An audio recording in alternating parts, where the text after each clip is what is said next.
Selamat pagi anak-anak, salam jumpa, salam sehat.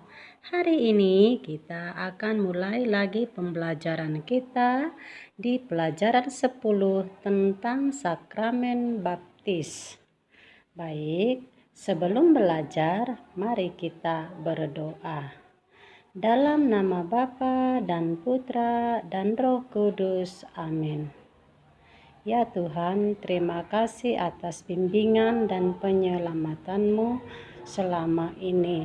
Saat ini kami akan belajar tentang sakramen baptis.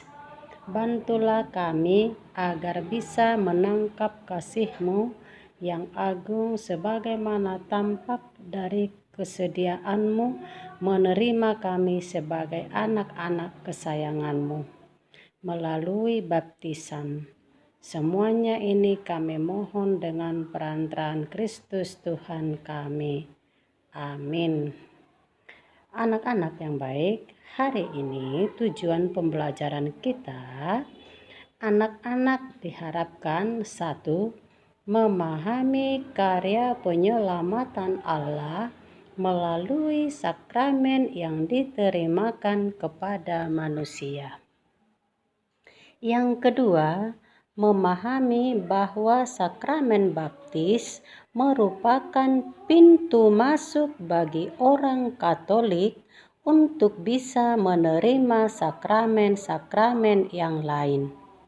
Yang ketiga, menjadi anak Allah yang melakukan segala sesuatu yang sesuai dengan kehendak Allah.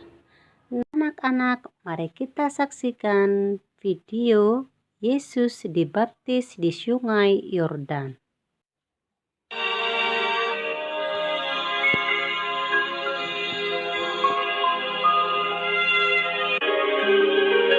Datanglah seorang yang diutus Allah, namanya Yohanes.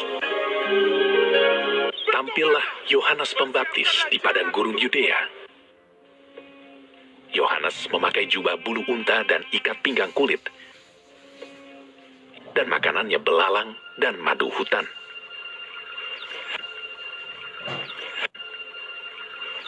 Dan memberitakan, "Bertobatlah, sebab kerajaan sorga sudah dekat." Sesungguhnya dialah yang dimaksudkan Nabi Yesaya. Ada suara orang yang berseru-seru di padang gurun, "Persiapkanlah jalan untuk Tuhan, luruskanlah jalan baginya." Maka datanglah kepadanya penduduk dari Yerusalem, dari seluruh Yudea, dan dari seluruh daerah sekitar Yordan. Lalu sambil mengaku dosanya, mereka dibaptis oleh Yohanes di Sungai Yordan. Hai kalian semua yang ada di sini, aku membaptis kamu dengan air sebagai tanda pertobatan. Tetapi ia yang datang kemudian daripadaku lebih berkuasa daripadaku, dan aku tidak layak melepaskan kasutnya.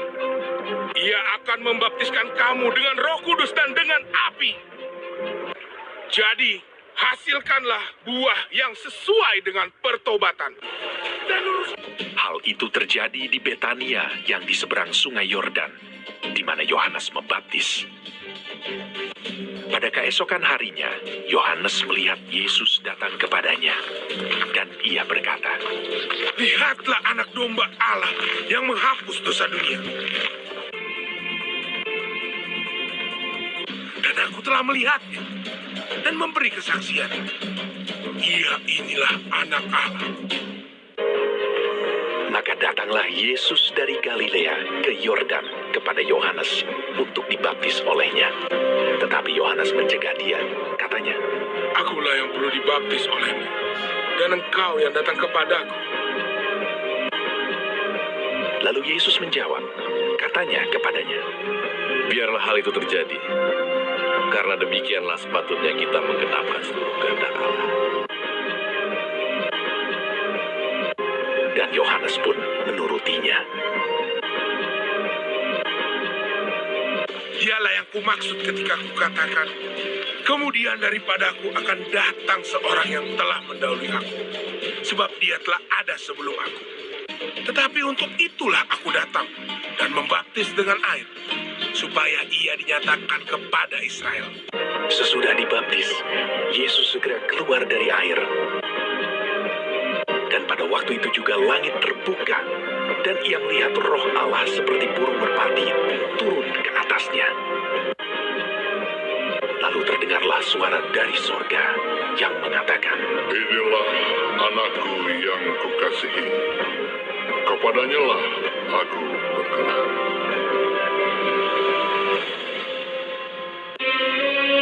semua orang yang menerimanya diberinya kuasa supaya menjadi anak-anak Allah, yaitu mereka yang percaya dalam namanya.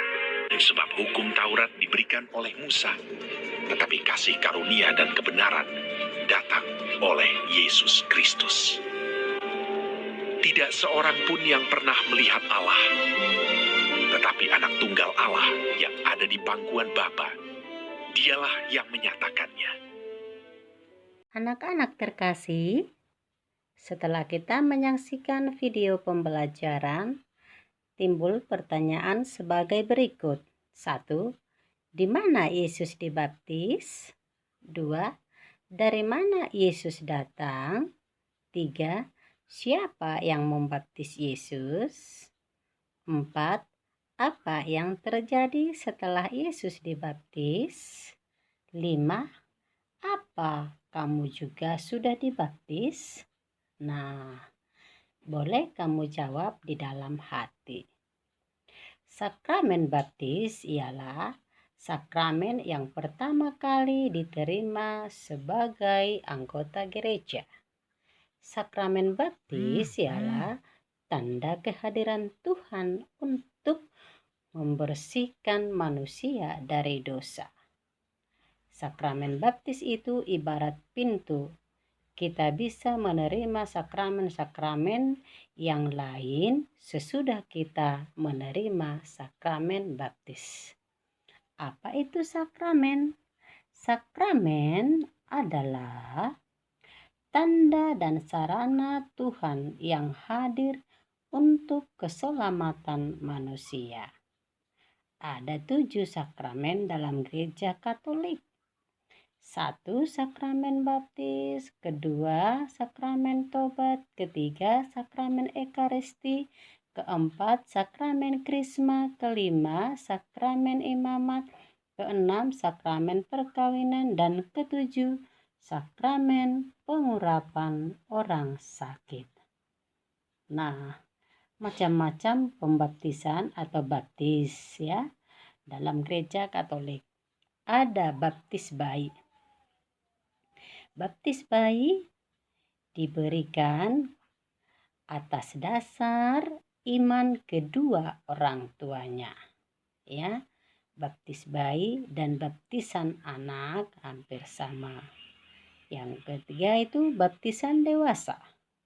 Baptisan dewasa diberikan atas dasar keputusan sendiri ingin menjadi pengikut Kristus atau percaya kepada Allah.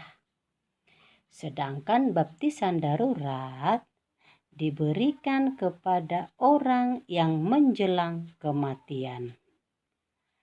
Baptisan rindu diberikan kepada orang yang ingin dibaptis tetapi ia sudah keburu meninggal dunia, tetapi ia sudah percaya kepada Tuhan. Nah, sarana atau bahan upacara pembaptisan. Apa saja yang dipakai? Air baptis yang artinya lambang pembersih yang menyucikan orang dari dosa dan menghidupkan iman. Selanjutnya, lilin menyala, lambang terang Kristus. Orang yang sudah dibaptis harus membawa damai, sukacita bagi sesama. Selanjutnya, kain putih. Kain putih lambang kesucian atau hidup baru. Artinya, orang yang sudah dibaptis harus meninggalkan hidup lama yang berdosa menjadi hidup yang baru. Selanjutnya, minyak krisma. lambang karunia Roh Kudus, biasanya dioleskan di dahi. Selanjutnya, kata-kata pembaptisan yang diucapkan oleh seorang pastor. Aku membaptis kamu dalam nama Bapa dan Putra dan Roh Kudus. Nah, selanjutnya ada nama baptis yang diambil dari nama-nama orang-orang kudus, santo, dan santa. Nah, rahmat yang kita terima dari pembaptisan yang kita dapat terima sesudah dibaptis adalah: 1. Kita dibersihkan dari dosa asal, kita diangkat jadi anak-anak Allah, menjadi anggota keluarga Allah, dan resmi menjadi anggota gereja Katolik. Nah, gambaran kehidupan orang yang sudah dibaptis. 1. Setelah dibaptis, turut bertugas mewartakan Injil, ikut membangun dunia menjadi lebih baik. 2. Hidup sesuai ajaran Yesus, penuh kasih pada sesama, selalu jujur dan percaya pada Allah. 3. Menghadiri perayaan Ekaristi terutama pada hari Minggu dan hari raya. 4. Terlibat di dalam kegiatan gereja, baik di paroki maupun di lingkungan. Nah, ada catatan tentang sakramen baptis. Catatan penting. 1. Sakramen baptis pada bayi diberikan atas dasar iman orang tua. 2. Wali baptis berfungsi sebagai penjamin iman orang yang dibaptis. 3. Sakramen baptis diberikan oleh imam atau pastor yang menjadi tanda kehadiran Kristus yang menyelamatkan. 4. Dosa asal ialah dosa yang bermula dari dosa Adam dan Hawa. Dosa ini diwariskan kepada anak cucu Adam dan Hawa. Oke, anak-anak terkasih, cukup demikian pelajaran kita hari ini. Mari kita tutup dengan doa. Dalam nama Bapa dan Putra dan Roh Kudus. Amin. Ya Tuhan Allah kami bersyukur karena Engkau telah mengangkat kami menjadi putra-putrimu melalui pembaptisan. Kuatkanlah kami agar mampu menjaga kesucian hidup kami melalui perbuatan dan perkataan. Berkatilah semua orang yang sudah berjasa membimbing kami dan memperkenalkan kami kepadamu.